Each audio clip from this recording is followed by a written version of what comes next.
शेतकऱ्याच्या हितासाठी आयुष्यभर संघर्ष करणारे सदाशिवराव मंडलिक यांनी राजकीय कारकिर्दीची सुरुवात बोरोडे गावातून केली आणि संपूर्ण जिल्ह्याच्या विकासासाठी कार्य केले। त्यामुळेच त्यांना शेतकऱ्याचा खरा कैवारी म्हणून ओळख मिळाली। मात्र काही नेत्यांनी केवळ स्वतःच्या राजकीय स्वार्थासाठी बोरोडे गावचे नाव वापरत गेली 25 वर्ष राजकीय पोळी भाजून घेतली। बोरोडे व उंदरवाडी या गावाची जमीन वाचवण्यासाठी शेवटपर्यंत लढण्याची ग्वाही माजी खासदार संजय मंडलिक यांनी दिली।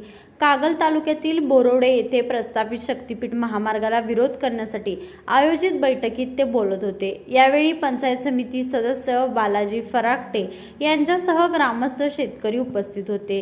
काही नेत्यांनी बोरोडेचा केवळ राजकीय फायद्यासाठी वापर करून घेतला। आज हजारो एकर जमीन जाण्याची वेळ आली असताना मोठमोठ्या घोषणा करणारे नेते कुठे आहेत असा सवाल मंडलिक यांनी केला। या कठीण प्रसंगी शेतकऱ्यांना वाऱ्यावर सोडणार नाही, त्यांच्या न्याय्य लढ्यात शेवटच्या श्वासापर्यंत खंबीरपणे सोबत राहू अशी भावनिक ग्वाही त्यांनी दिली।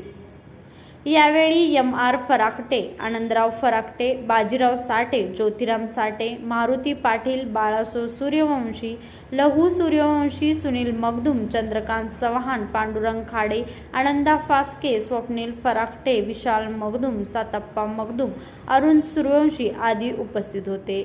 लाईव्ह मराठीसाठी मुरगुडहून सर्जेराव भाट।